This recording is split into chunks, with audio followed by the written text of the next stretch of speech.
Let me first request Dr. Zulfikar Gilani to take the podium and discuss with us the salient features.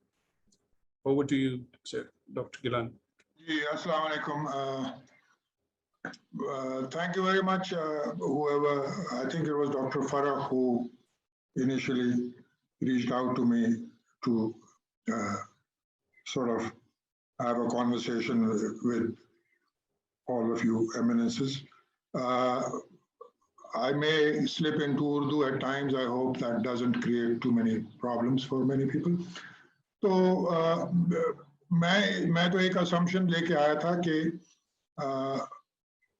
perhaps, and I'm pretty sure that that's correct, that most of the people have looked at the undergraduate education policy, which as an acronym we call UEP.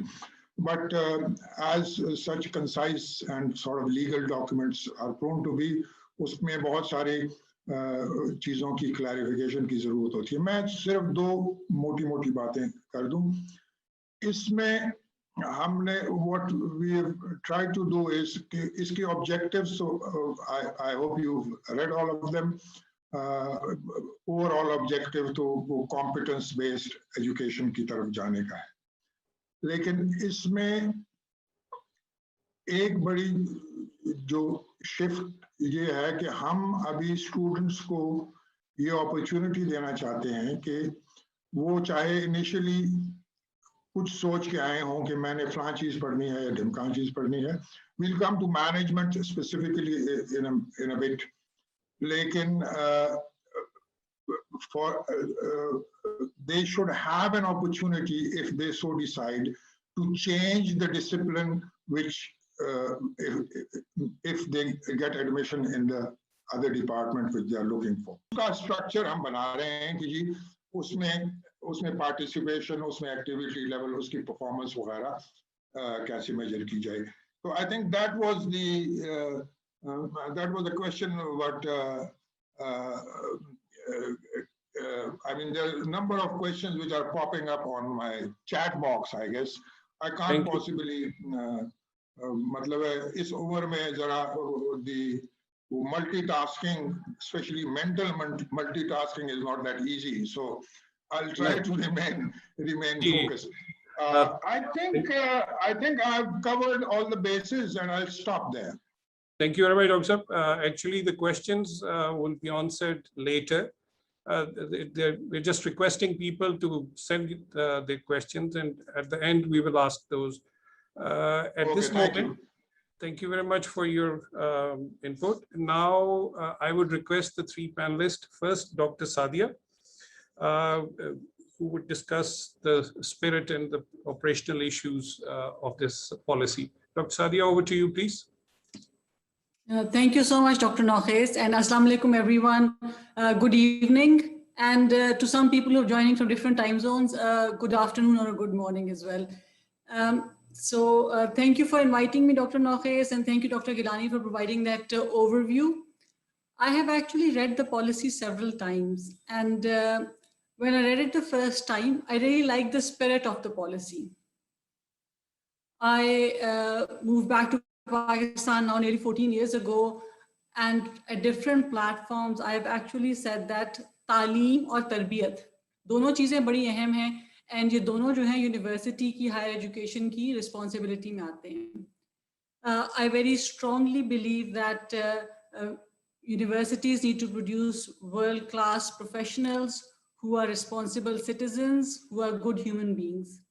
ये जो balance है, ये मुझे इस policy के spirit में नजर आता है. I can actually see that in the spirit of the policy, and that is what I really liked about the policy. However, when I read the details of the policy, there are a few points which puzzle me or confuse me.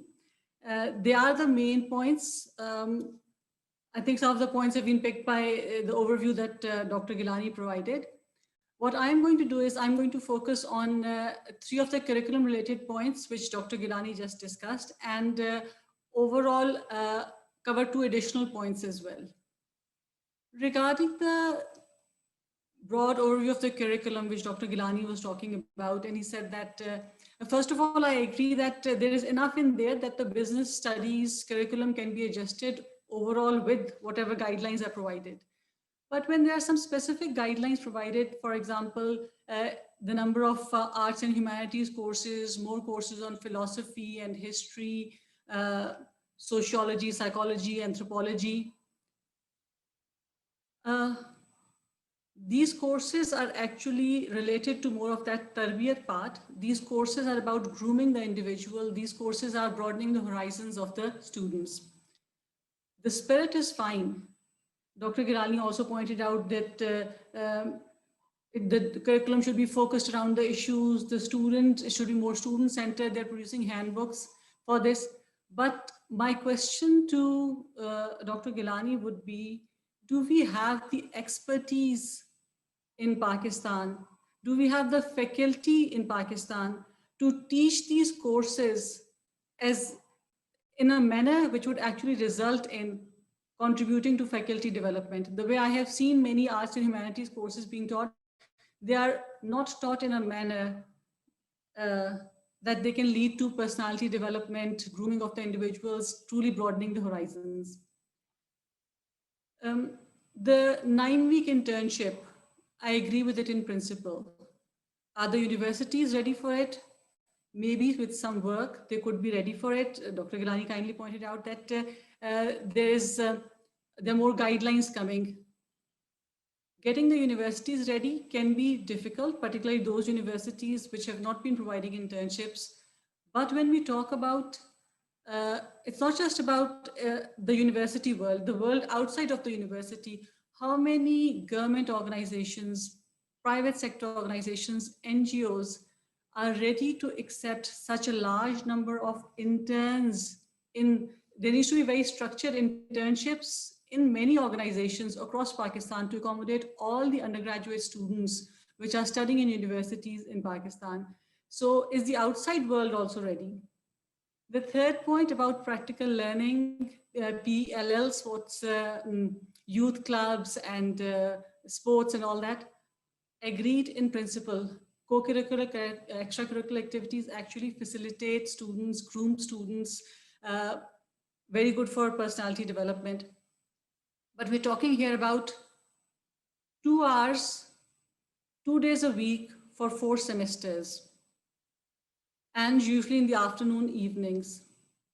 Again, I think of, do universities have these resources to offer such clubs to all the students? Because there's some large universities where there are thousands upon thousands of students. I'm not just talking about FAST University I belong to, I'm talking about all universities. So these thousands upon thousands of students, how can they accommodate these clubs 2 days a week, 2 hours each week and 2 hours each time, so 4 hours in a week, and for 4 semesters to all the undergraduate students? I'd like to hand over to the other panelists, and I look forward to hearing the opinions of the other panelists as well as Dr. Gilani's response to these questions towards the end. Thank you so much. Thank you very much, Dr. Sadia. Dr. Gilani will first request the other panelists, and once they are through, then we will ask and request you to answer those together. Thank you. Dr. Zaki, kindly, if you could join us and tell us about your part in it. You wanted to discuss the implementation and also the challenges which are faced in the structure of the programs. Please go ahead. Right. Thank you so much, Dr. Nofez, and thank you very much, Dr. Gilani. It's quite a learning and understanding regarding the undergraduate policy which you are presenting, or you have presented the whole idea very well. And as rightly you have pointed out that there are lots of similarities in BBA program versus the undergraduate education policy, or UEP, which you have presented. However, we have few concerns, and these concerns are actually related to that, how are we going to roll out this policy and implement it? And when we are saying this, so we are considering all the universities and business school, specifically all over Pakistan. These can be small and these can be large both. So my concerns are related to 4 areas, and these are 4, I'm calling them the different challenges to implement this policy. One of the related to that, or one of the important area related to that policy itself and understanding how much business schools, faculty, and those who are actually, at the helm of affairs of implementing this policy. So how much actually they have the idea about this entire policy and how are they going to roll out this policy. So one challenge is related to that. Its policy itself, its understanding, its division, its implementation plan. The second is related to that is structure. Okay, there are some kind of structural understanding, as you have rightly pointed out, that you are dividing them into different courses, sections, and groups. And various universities are following different kind of structures. So bringing all of them into a certain structure which you are prescribing and keeping it open for all the students, in which the complete planning, academic planning, I'm saying, is actually will take another look. I'm giving an example here how this structural changes will affect the academic planning. If we are saying all of our 1,000 students, let's say a number, are entering into a university, and after that they will decide in which specific department they are interested to go. So in first year, maybe they are interested to come only 50 students in my class, and rest of 950 are interested to go actually into a media. So my entire planning will be affected by that, because we are already planning faculty and resources accordingly. So that mismatch, or if we say that no, whether you are interested or not, we will not give you, because we have a quota of 100 students in my business school. So in that case, that will also be affected by that. A third important issue or third important thing area is that implementation. If we are going to implement this entire policy, are we implementing across all together, or we have a rollout plan for it? Okay, look, this is the important part we are implementing first, and later on people are going to improvise, and in different stages they can implement to that. Currently our understanding is that we are going to implement this policy in fall 2021, where most of the universities are planning to implement it. So that's why a lot of pre-planning is required to implement it. My last and important component is related to the market acceptability. It is good we are expanding the horizon of the students, and they are now having a broad-based education and understanding philosophy, history, literature, and so many things, even biology and chemistry as well, to our BBA students. But we are diluting, because many of the universities are actually having a specialized areas also, and they are preparing students for the job market. When we take input from the job market, they say, no, this is the specific finance understanding students should require. This is the specific marketing understanding students should require. Then they will be able to fit into that particular job market. So market acceptability, the fourth factor, is also equally important. So we are trying to struggle and understand with your help how these 4 areas, policy, structure, implementation, and market acceptability, how are they are going to connect it and gel together. So over to you, Dr. Nofis. I have just tried to gist the whole idea. Thank you very much, Dr. Zakir Ashti. And now I'll finally invite Dr. Noman Abbasi. I would also request that, because of the paucity of the time, kindly be careful about the time itself. Please go ahead. You had especially your points regarding the associate degree. Please. Bismillahirrahmanirrahim. Thank you very much, Dr. Nofis, and all the panelists. It's really a very nice time to initiate a dialogue about the education policy in Pakistan. I really appreciate NBEAC to take initiative to talk about a new change that we are looking for our future generation. Great. Because of the time constraint, I'll be very quick to point out a few important issues, and I would like that Dr. Gilani may then, for example, answer those questions. I was looking forward that Dr. Gilani will share certain insights about the associate degree programs, particularly in the business field, though it was in the sciences in some of the universities, but it may be new for the business and the business, for example, students. There are important things like if we introduce this associate degree in business education, and we allow them 2 years, and then we allow them to exit and be a part of the market. So like a very important question that may arise at the end of the day, that if they will leave, what will be their future? Either they are going to join any organization. So then an important concern may arise, like why organization may accept a student of associate degree, and why not BB and why not an MBA, because we are producing a good bulk of students in this area. Second, if we allow them to leave and to join other discipline, so either they will be having that level of expertise as the other students may have, those who may continue their degree right from the beginning to till the end, and may earn BS or BS degrees in those areas. So this is like an important question in the ADP scheme of study. Then, for example, if this, as Dr. Sadia was pointing out, that the spirit is very good, I 100% agree and appreciate. But like, for example, if you're thinking that the ADP students will leave and will enter into as an entrepreneurial in the industry, in the market. So then again, the question arises that either 2-year education is sufficient enough for them to learn a kind of expertise which are important to run their own businesses. So these are those important aspects which I believe that like they need clarity from the HEC, particularly with respect to the policy. Second important aspect, as it is pointed out, that we will be handing over them to the community colleges. Like this is, it seems like in the future, it will not be run by the universities, or maybe, for example, but the major role will be of the community colleges. So the most significant and the most important concern then will be either the community colleges are ready to take over these, particularly in the field of business. If they are ready, either their faculty is well groomed, they are well trained, do they have required infrastructure? And the most important is then, for example, the financial aspects. Similarly, Dr. Sadia rightly pointed out regarding the internship as well, the practical learning. Perhaps many schools, those who are are not in the mainstream, maybe somewhere like in the southern Punjab, they are even struggling hard to send their internees in the different organization.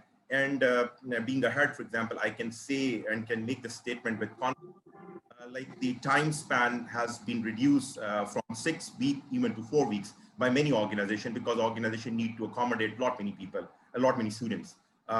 So extending it into 9 weeks, then how it will be addressed? This is again another important question. Then a combination of major and minor itself is something which need to be addressed. For example, offering double majors and then offering major and minor plus minor. A university who might be offering 50 plus disciplines, it is extremely difficult for them to build a combination. It may lead to an academic complexity. We may then in a position to draw a standard transcript that will be issued at the end of the day. And a very connected concept will be the market acceptability. As Dr. Zaki pointed out, even, for example, right now, we are facing a lot of, for example, challenges from the different employers, those who used to ask that the degree you issue, for example, in case of an MBA, which remain a major concern of the HEC, and then they standardize it and convert from 3-year, 2-year, 2.5 year to 2-year, and 1.5 year to 2-year, for example. So on one side, we are moving towards standardization. On the other side, we are creating a lot of for example, academic complexity for the universities, particularly a general category universities. And this will not be limited only to the administration, rather it may be like, for example, getting approvals of the major and minors from the Board of Studies, from the Board of Faculties, academic councils. People will be very confused at the end of the day that how many combinations will be allowed. For example, if a student is interested to have business and agri, or business and engineering, or business and mass media, and blah, blah, all that. So isn't there any limit to it, or we will just leave it that as many major and minors, as many combinations you can build, you can go for that. So this will be like, this is something which need a serious insight from the HEC. And then, like, for example, the financial implications of all, in the general category universities, departments used to earn. So at the end of the day, for example, if I need to offer a few majors and somebody else need to offer certain minors, or a combination of both of them, what will be the financial implication at the departmental levels, and then of course at the university level. And the last point, because of the time constraint, this last point, I just wish that Dr. Gilani may think and at the HEC level as well. What about like the employers that when they will advertise, let's suppose, for example, Public Service Commission interested to advertise, or HEC itself intend to advertise certain positions. So previously it was defined criteria we have had, like for example, anyone who may have an MBA or maybe a political science or maybe a chemistry or physics. So what we are going to do, for example, and how, like for example, the organization, particularly in the businesses, will see the combination. If anyone who may have a major, for example, in business and a minor in agriculture, or maybe a major in business and then maybe a minor in engineering, or maybe a major in engineering and minor maybe in mass comm. So how they're going to advertise those positions, and then how equivalence will be determined out of it. So these are those important concerns which I would like that need a proper answer from the HEC. Thank you very much. I hand over to Dr. Zaki. Sorry, Dr. Thank you very much. I would now request Ms. Sania to please take over. We have overshot a bit, but the topic was such that, and there were so many people asking questions that we had to cater for most of the things which we had tried. Thank you very much, everyone. Thank you, Dr. Nofez and the panelists for such a fruitful discussion, and audience for listening patiently. Now I would request Dr. Razik to commence his session, please. Assalamu alaikum and a very warm hello everyone. My name is Sabi Qayyum and I'm in-country manager for Innovative Research Universities Australia. IRU is a coalition of 7 comprehensive Australian universities committed to inclusive excellence in teaching, learning and research. Our members include Charles Darwin University, Flinders University, Griffith University, James Cook University, La Trobe University, Murdoch University and Western Sydney University. Over the last 2.5 years, IRU members have successfully developed various partnerships and collaborations by signing MOUs, developing degree articulations, and various research initiatives. We are extremely proud and excited to be sponsoring partners for the 8th Annual Deans and Directors Conference organized by National Business Education Accreditation Council, HEC. We wish you the very best. Bismillahirrahmanirrahim. Assalamu alaikum to all the participants, and particularly those who have joined us from abroad. I would like to ask you that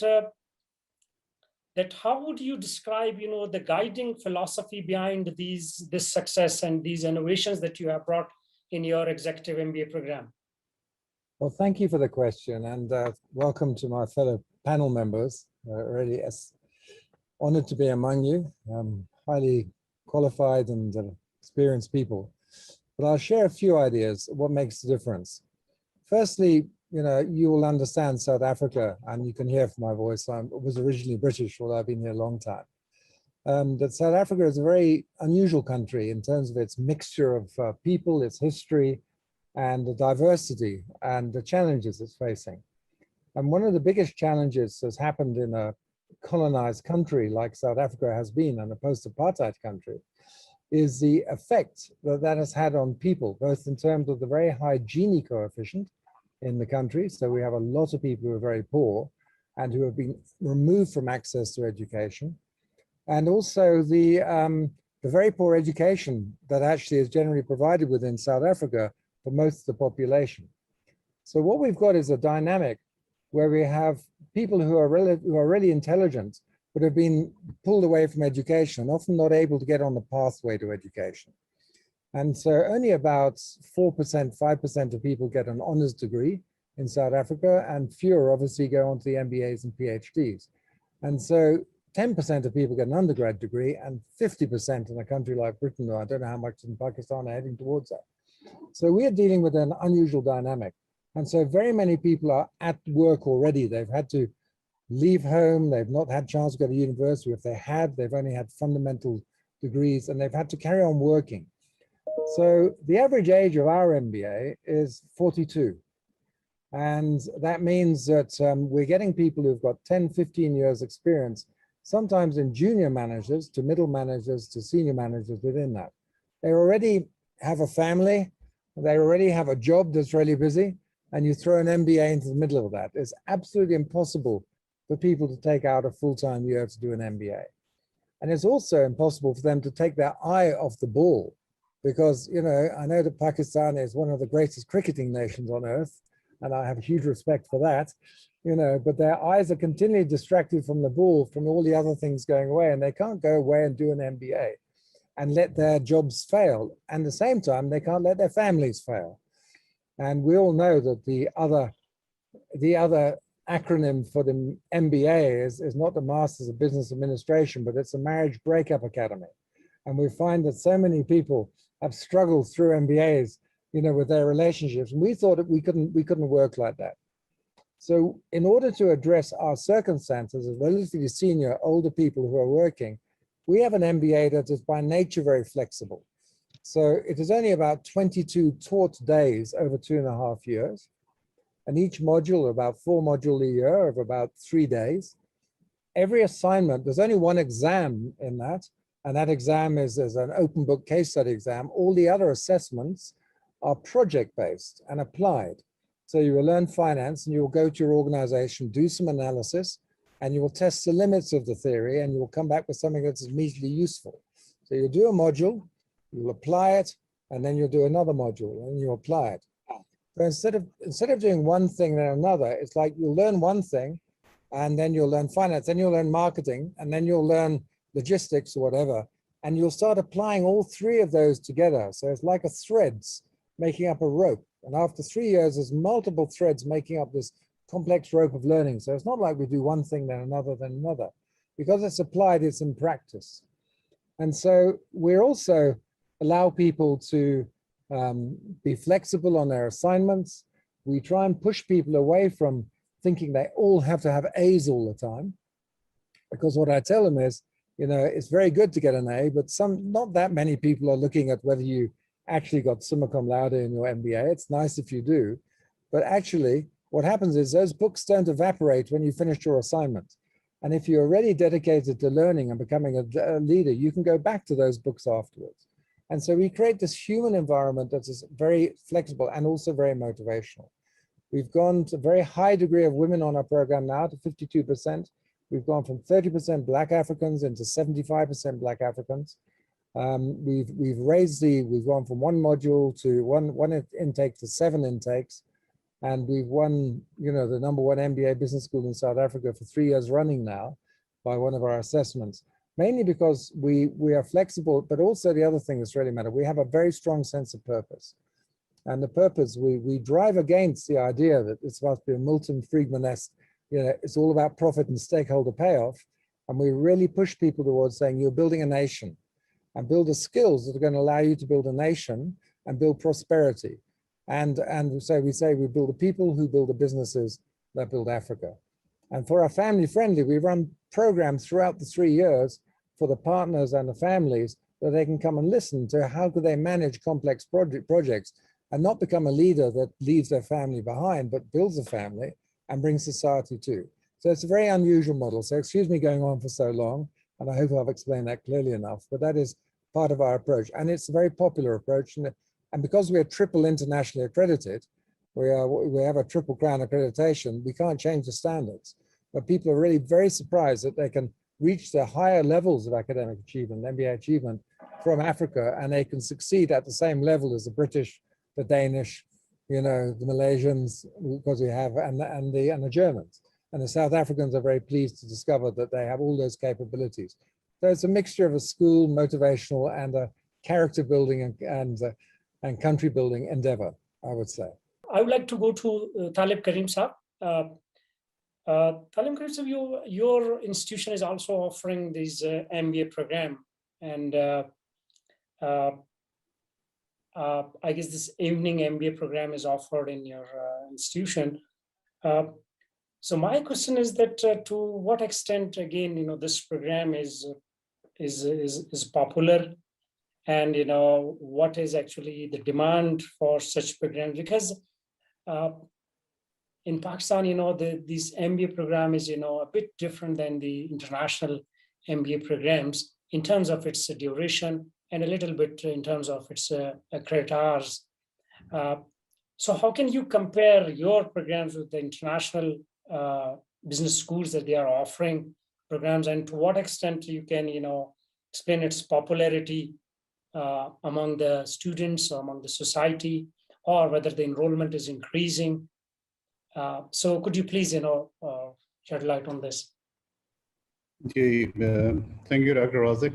And John, as we speak, Pakistan made 320 for 7 and Australia is 146 for 5. And the third one day. So I wish you all the best. And I visited your country a long time ago, Cape Town, a beautiful place to visit. I think there are quite a few similarities between what John said and what we are doing over here. Initially, when we started our MBA executive program at that time, now we call it as MBA weekend program. I think we were the first ones, or maybe one of the few universities offering the program over the weekend. Because at that time, our thinking was that those who are working full time, maybe 5 days a week from Monday through Friday, it would be more convenient for them to, instead of giving evenings, dedicate 2 days of the time for the program. And at that time, we did not differentiate in terms of offering courses between standard MBA, which is our regular MBA for full-time students, and this weekend MBA, which is a non-standard MBA because it's not for full-time students. And again, the target was, of course, the executives working in various organizations. That is the prerequisite to be in this program, and to cater to their needs. And initially, as I think it's true for most of the universities, I think bulk of our students were engineers, because that is the thinking was that an engineering degree combined with an MBA gives a better edge in terms of career growth within an organization. And I think the success of the program is due to that reason, that there are students or candidates who are already working in the corporate environment, and they are here to enhance their skills, managerial skills, management skills. And so as I've said, that if you look at the courses being offered, if you look at number of credit hours that we have, it's just the same number of courses, the same number of credit hours, except for that our regular MBA would be 6 + 6, 2 semesters over a year, over 2 years. That means 12 courses per year, 24 courses in 2 years, and which means 72 credit hours, plus internship for our regular MBA. But for this non-standard MBA, it's 4 + 4 + 4, 3 semesters, 4 courses per semester over 2 years. If you add those two, then it's the same. Of course, internship is not required for this MBA executive or MBA weekend. Same is true with MBA evening, that is offered on weekends. That is offered on evenings, and that is the standard program that other universities are also offering. Now, how do we, as I've said, that in terms of courses, it's the same, but what would be the differentiation? Of course, it would be the teaching methodology. As John also mentioned, that how do we engage those students, who are married, maybe have families, because the age group is more matured age group, because they are from the maybe middle management or from at the starting level of their career. And some of them are married. So how do they balance their work, their education, and their family life? So that is challenging part. So in a way, I think the way you teach, the teaching methodology plays an important role in this. Interestingly, a lot of our faculty members teaching this non-standard program, non-standard MBA program or MBA weekend or evening are practitioners.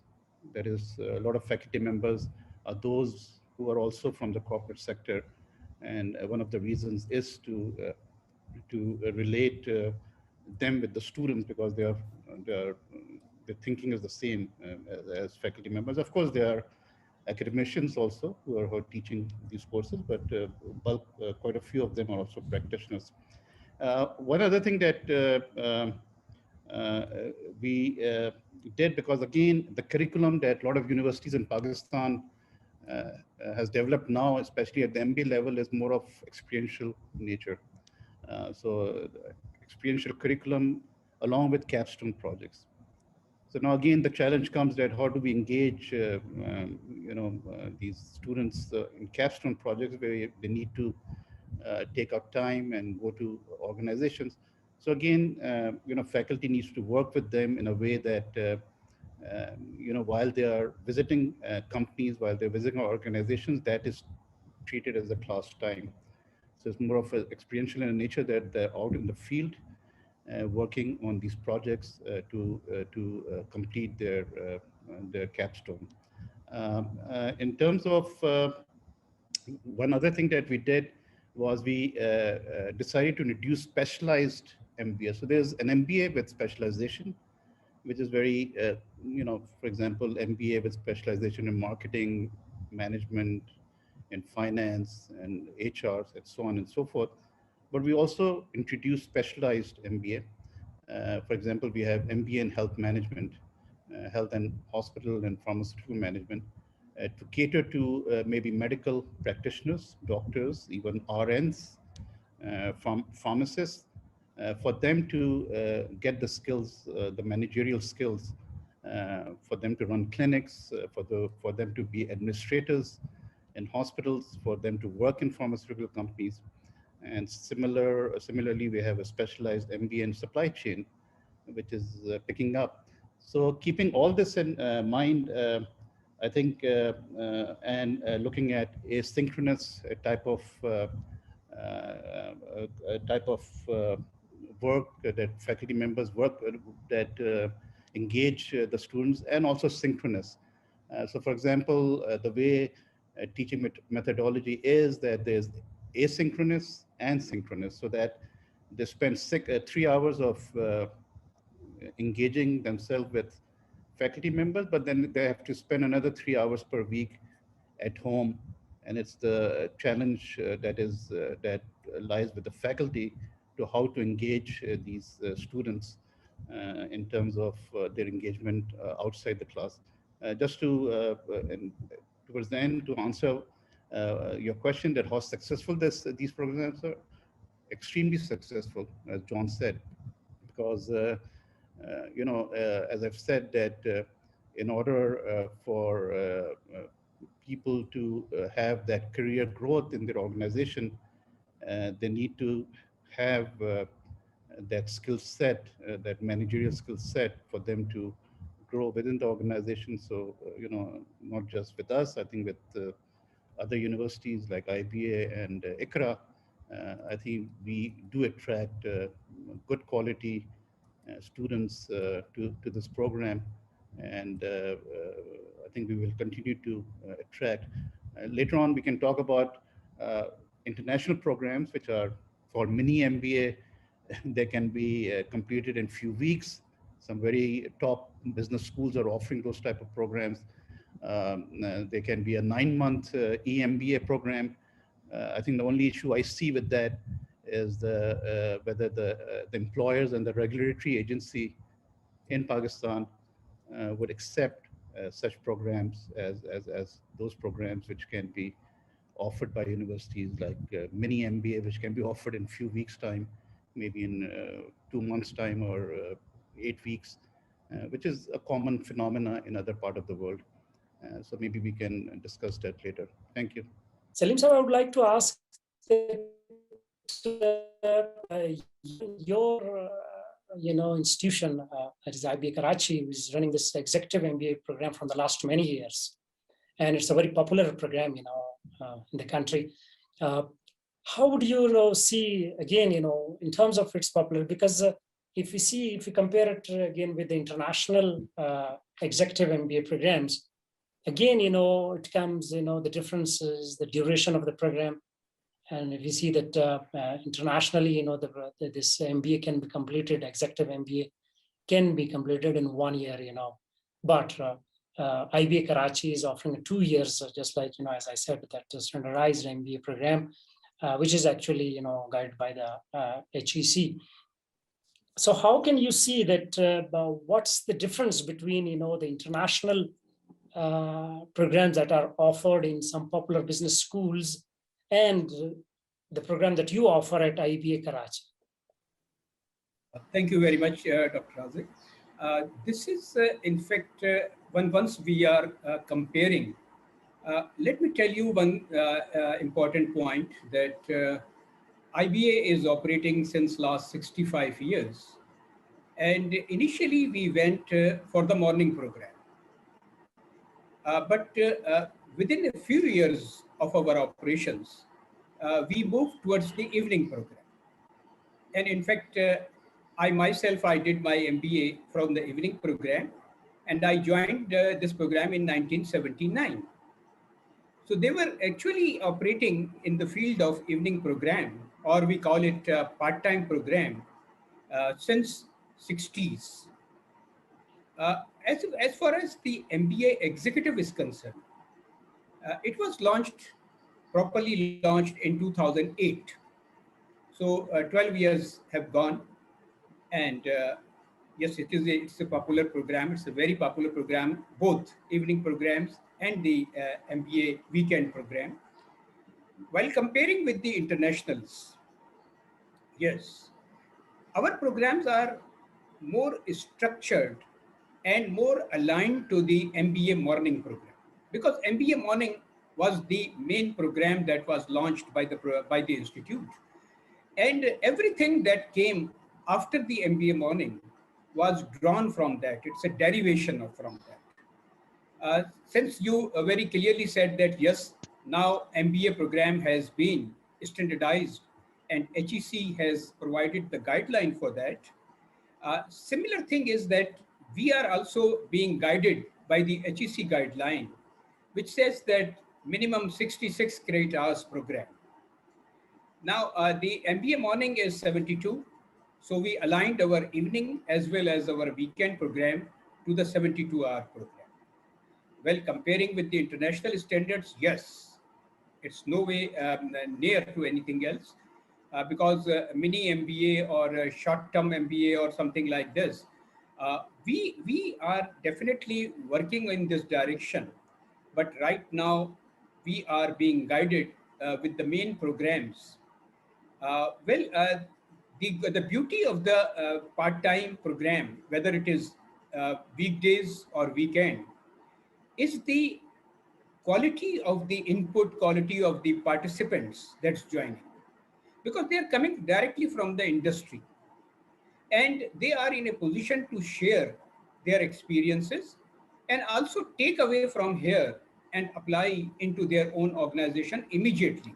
And we have seen that they have started applying and they got the reward for that. So that's the beauty of that program.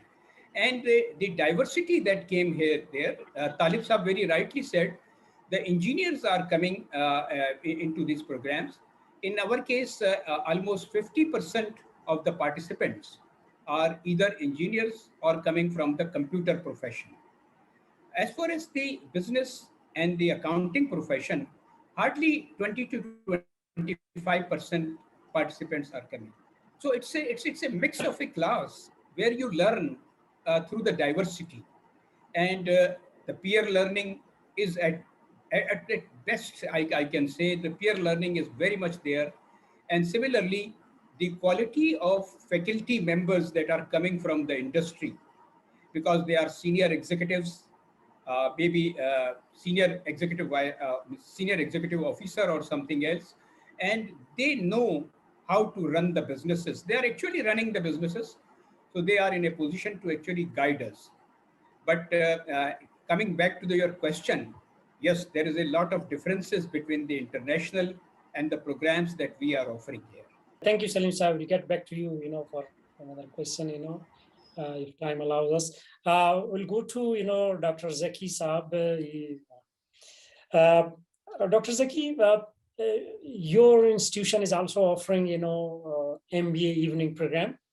And how do you see, in terms of, its quality, if you compare it with the morning program, how do you see the differences that, yes, between the evening students and the morning students that come for your MBA program? All right, thank you, Dr. Razik. Let me give you a little bit historical background of this MBA, which we have started, because the inception of the Iqra University has started in 1998 with an MBA program. So MBA program was the first one. And as traditionally all the universities have started an MBA program, Iqra University has an MBA program similar to the structure, which at that time various regulatory bodies has defined. And when these programs were growing, so industry has accepted, and a lot more people were moving towards an MBA. As Talib Saab and IBA, they have already suggested that a lot more people, those who are having a diverse degrees, like having an engineering degree and having a computer science degree, are more interested to move towards an MBA program, because at that time there was no BBA, and people, those who were completing their BCom, actually were entering into an MBA program in the past. With the popularity of the MBA program, many schools have emerged, and Iqra also expanded on that, and a lot more students have came to the MBA degrees. However, when BBA degree was introduced and students started getting jobs on the basis of BBA, so another stream is injected into an MBA program, and that was moving from BBA to MBA. Let's have this program in the evening rather than going as a full-time program. So as we are labeling it as a non-standard program, so what happens is that these students are bringing more knowledge, these students are bringing more industrial experience, and these students are having a complete understanding of how things are being implemented. If I'm teaching, for example, a course of strategy to my morning MBA students, so I have to make them an idea how organizations are going to build upon a strategy and how they're rolling out that strategy. But if I'm discussing the same thing with my MBA evening class or MBA weekend class, so in that case, they are already having an understanding because their organizations are already implementing that. And they know how these all strategies are being formulated and how these all strategies are rolled out. So number one, there is a marked difference in the understanding of the pedagogical understanding of the, the concept which we are giving to our students, morning versus an MBA evening students. One difference. The second important thing, because once you are looking at an MBA program, you have to think about from three perspectives. Number one, why people are going for an MBA program? Because they are investing money from their own pocket. And the answer is that for two simple reasons. Number one, currency, and number two, they are interested to go higher on the corporate ladder. So if they are interested to go on a higher corporate ladder, so their focus is on competency, which we are going to deliver. To respond that, we are thinking about now, or we worked upon that, how our MBA program is supposed to be changed. I believe that personally, that students, those who are in MBA program, specifically, they are looking towards three important things. They want flexibility, they want stackability, and they want sellability. It means they are looking for a certain brand on the basis of which, while they are getting a degree, they can enter into a higher ladder into the job market. Number two, it's a stackability. While they are completing that program into chunks, they will complete. Maybe they are not taking 1.5 years to complete or 2 years. They can take 2.5 years or 3 years to complete based on their own convenience. So they are looking for convenience, they are looking for cost, and they are looking for currency while they are completing. Now I'm coming to that, how Iqra University has responded to this understanding while people are coming with this kind of structure or understanding of the MBA program. What we have done, we have divided our MBA program or MBA courses into three very important components.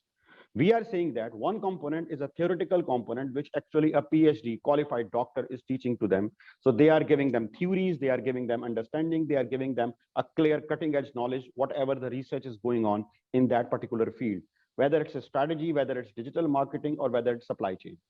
The second important component which we have brought into this is actually an internationalization. Because as we are going AACSB accreditation process, and internationalization is a very important component in it. So we are having a complete webinar. We are having international webinars by design in every course. So now in every course, international faculty is coming and international faculty is delivering different kind of webinars. So students are not only learning an HRM, for example, or a marketing, let's say, they are also learning what are the international practices. Now, the third important component which we are going to bring into this, that is related to the what our practices are there, because a PhD faculty is going to deliver the theoretical component to them, but a practices is still a gap. So we have introduced a concept that is actually a training concept.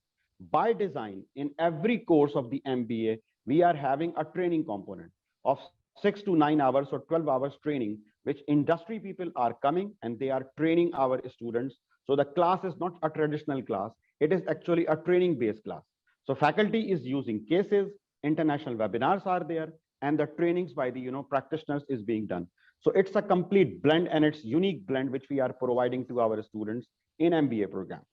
Now coming up to another very important concept, as John is also suggested that what they are doing at South Africa.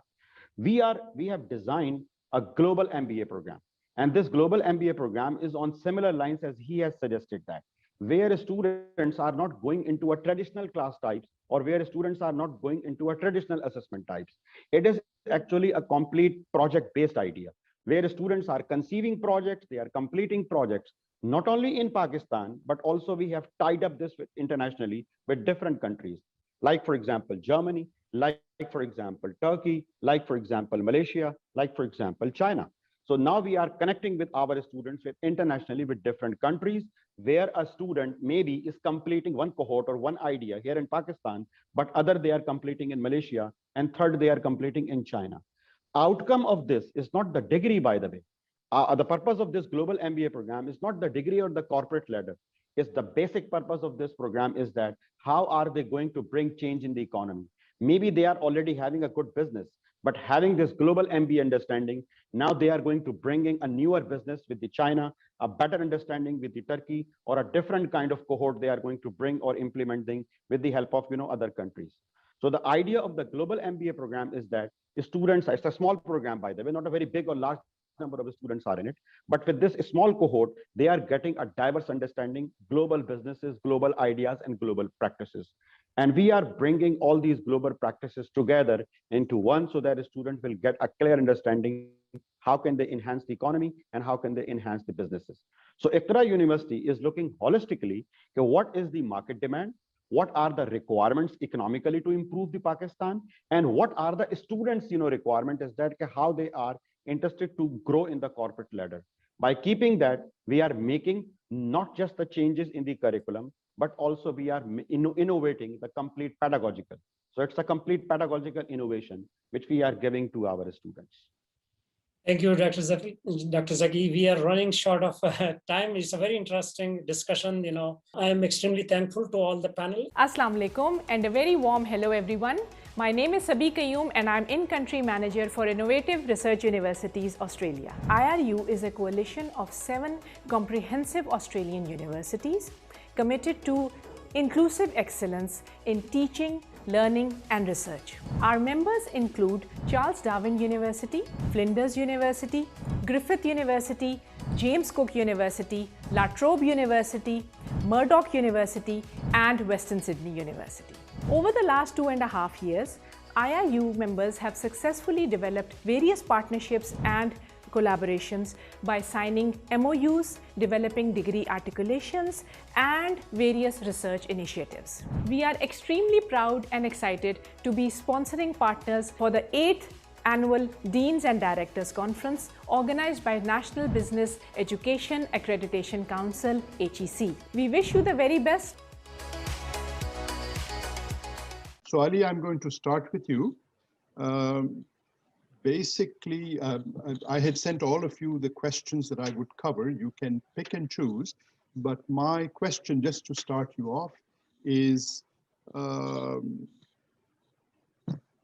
are the folks who require management consultancy services in Pakistan? Why is the demand so low? What is in the structure of the sector that the demand is so low? Please start with that. Sure. Thank you, Farooq, and pleasure to be on this panel. I think the first thing is that you asked the question, is it a demand issue? So it is very much a demand issue, and I think your phrase. So really, we should look at why is it a demand issue. And in my experience, by and large, the corporate sector in Pakistan does not use management consultancy. As a result, there are very few people providing it, and also international firms are seldom operating in Pakistan. McKinsey is the one which has been here now over 6 years. the first one to establish a presence domestically. The only other firm, Alvarez and Marcel, has been active for the last 2 or 3 years. And no other international consultancy firm is currently active in Pakistan. We have had 1 or 2 come in, win a mandate, try and deliver it, but it has not happened. So I think it really boils down to when and who uses management consultancy. So when we look at the corporate sector in Pakistan, up until now, they have by and large been investing in hard assets and not so much in soft assets. And when we look at the basic building blocks of the business, even putting in systems to run the corporations are relatively new. The last 5 to 10 years is when people have looked at things like ERPs and systems, and it's only the last 5 years that many of the major corporates have decided to go for it. So what kind of advice do corporates take? So corporates tend to take advice when they need it more. So Asad is with us, and here I'm sure you'll talk about it later. So if you have a tax problem, you'll definitely take tax advice, which is the flourishing business today in Pakistan. The tax man is very active. So we have some IT consultancy firms which are operating. So, they're providing a basic need. By and large, strategy is an area that people have not focused on at all. It is a feeling that, not required, or you run day to day, or you copy what everyone else is doing. There's a culture of, okay, if textiles is the business, then everyone will do it. So that level of innovation, forward thinking, planning in our local corporates is not there. Multinationals are now limited. Their plans are made abroad anyway, HBL. And apart from that, there has been a very major focus on public sector. Okay. And the public sector, because there are issues with payments, a lot of the work that has been performed in the public sector has been paid by donor or multilateral agencies. Randas, DFID, and others. Thank you very much. Asad, you can start anywhere. The question was general, and it had to do with some things that you and I have spoken about before, which is what are these special features of the Pakistani business sector that account for the low demand for strategy-focused management advice? Thank you, Farooq, for this invitation and for organizing this. I think I fully endorse what Ali has already explained. One of the basic issue is the demand for consulting services in Pakistan is very low. There used to be some demand, I think, relatively when we had more multinationals. But as the multinationals in Pakistan have gradually, exited. In fact, my own firm, I was associated with Deloitte for 18 years as a senior partner, and then for 8 years as managing partner. And Deloitte, as you know, is the largest professional services firm in the world. Unfortunately, because of this trade-off, I think because the revenues were relatively low, and because of these audit firms in these small countries, the risk-reward relationship is not there. So in last November, of course, I left Deloitte in 2018, but in last November, they exited Pakistan also. So that is primarily the reason, and it's a $40 billion largest, by far now the largest consulting firm in the world. So they exited. I think if you look at the 3 or 4 large professional services firms, their total revenue would be around, around 10 billion rupees. So out of that, hardly 3 billion rupees worth of revenue comes from, hardly 30% from consulting services. And that also, a significant segment comes from transaction advisory services, like privatization related and mergers and acquisition So unfortunately, even that has shrunk in last few years. So other is the IT. So if you look at the global scenario also now, the major area of consulting is now the technology and digital transformation. And as you mentioned, I think serving on the SECP policy board, on the other side, we we are trying to go for digital transformation. I want to ask you, Mr. Taj, just to start off on where Asad left, that there is no culture of seeking management advice in Pakistan.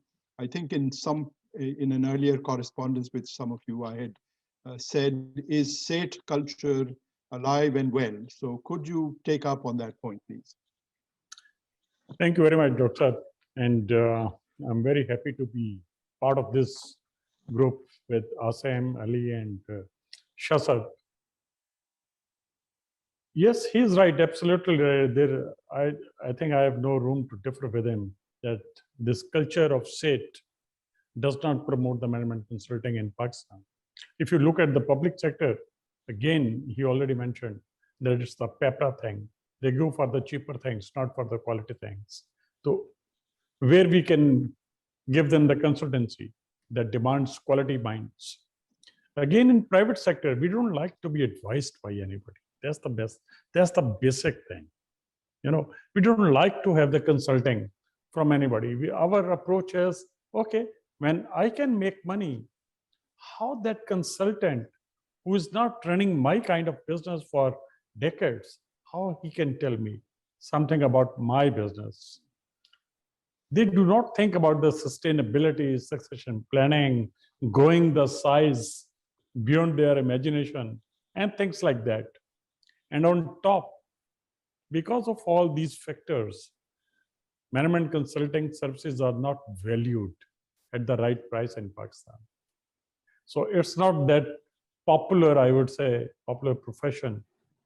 And obviously, being chartered accountants, we get more opportunity as compared to any other professional in this area because we deal with directors and boardrooms, and from their consulting jobs are initiated. But still, it's very, very meager amount, very small amount of management consultancy. Okay, very good. Thank you, Mr. Taj. So Asim, I want to, since you're the only one here who is sort of an independent, non-company, non-chartered accountancy-based supplier of consultancy services, can you give us your perspective on why this sector is underdeveloped? Great.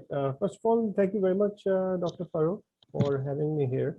It's wonderful to join with esteemed panelists and share my viewpoint on some of the critical and pressing issues that we are discussing right now. I would like to structure the conversation in a slightly different manner. So I would like to take a start from the international arena first a little bit, and then I would like to talk about the demand side and the supply side. And from the supply side, I will split between the corporate and the academic side, and some suggestions that come to my mind based on the conversation that we have. So for a lot of people who are probably listening to this panel conversation, first of all, they should understand that management consulting globally is a very large market. I mean, it was estimated in 2019 to be roughly around over $280 billion. And 80% of this comes from North America and the US itself. And critically, it's divided between 4 key areas, which is strategy consulting, operations consulting, financial advisory and risk, and HR consulting. Now, interestingly, operations consulting and financial advisory globally account for more than 50% of the market. So yeah, I mean, that's a very important segment.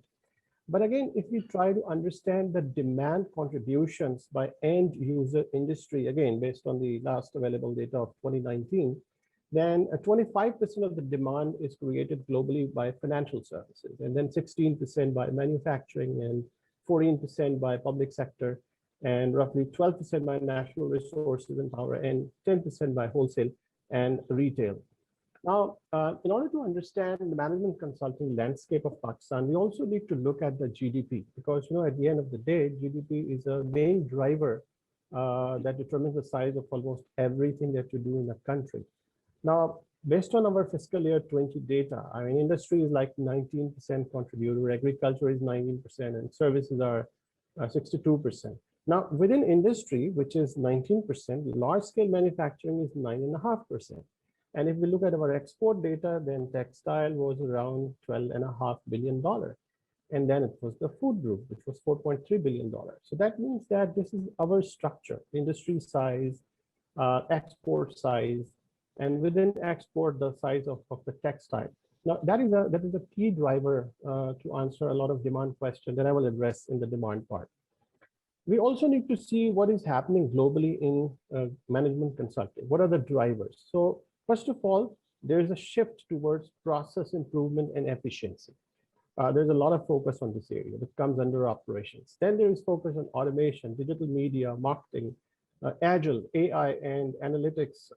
It's definitely on the rise. At the same time, there are also regulatory changes that are impacting globally, like US tax reforms and Brexit and the European Union's GDPR compliance, which is, by the way, also impacting us because in some ways, when we export some of our products to these countries, we are supposed to be compliant to these regulations. And then we have business model reinventions because we live in a very different world from the past. We live in a world which is kind of a reset world. What are the constraints globally? And I would briefly talk about three. The first is freelancer consulting sector, which is really growing. And once the freelancing sector grows, then a lot of work which is at the low end or the medium end of the skill, it just goes away from large or medium-sized consulting houses. And it also creates a problem for a country to set up a vibrant management consulting sector. And there is a trend, and it's not a new trend, it's been old, that there are in-house consulting groups which are being set up in the company. We all understand that there are technology venture divisions even set up in Pakistan for a long time, which are actually helping the companies look forward towards expansions and growth. And finally, another constraint, third constraint, is the commoditization of the knowledge. So for example, today, the tools and the templates and the models and the sheets, they're all available. They're democratized in the age of internet. So a lot of information that used to be specifically available with the consultants before, now it's just available on the internet. Now, if we look at the demand side on the management consulting in Pakistan, I think there are a couple of very important factors. But first of all, there is more trend of expert mode consulting or technical consulting in Pakistan. That is very well understood in Pakistan. So when you go to a company, you're supposed to be an expert in your product. But then there is a lack of awareness on the process consulting, where you actually go as a non-subject matter expert, but you are expert in facilitation, in consulting, in process, agile, things like that. And then you sit with the experts and develop a solution. Now that is not valued. People only value those people who are domain experts or subject matter experts. Also, if you go and try to work as a consultant, specifically management consultant in a plant or a manufacturing facility, then there is a level of insecurity that you see from the managers and supervisors and staff, because they feel that it is only them who know how to best deliver the job. Another aspect is, of course, owners. If you look at the owners, a lot of owners, they actually focus on investing only where there is a requirement for compliance. So for example, if there's a textile firm which is working on export orders and they have a challenge from their international buyer from a compliance perspective, then they will focus on that. So these are some of the thoughts with which I would like to conclude my conversation. Great. Thank you, Asim. You've provided a very comprehensive overview. So with that, I'm going to adjourn this session and turn this over to the administrators in Islamabad. Sania, I'm coming back to you now. Thank you all. Thank you, Dr. Farooq and all panelists. We have already received very positive feedback of this session in our comment box. Assalamu alaikum and a very warm hello everyone. My name is Sabi Qayyum and I'm in-country manager for Innovative Research Universities Australia. IRU is a coalition of 7 comprehensive Australian universities committed to inclusive excellence in teaching, learning and research. Our members include Charles Darwin University, Flinders University, Griffith University, James Cook University, La Trobe University, Murdoch University and Western Sydney University. Over the last 2.5 years, IIU members have successfully developed various partnerships and collaborations by signing MOUs, developing degree articulations, and various research initiatives. We are extremely proud and excited to be sponsoring partners for the 8th Annual Deans and Directors Conference organized by National Business Education Accreditation Council, HEC. We wish you the very best.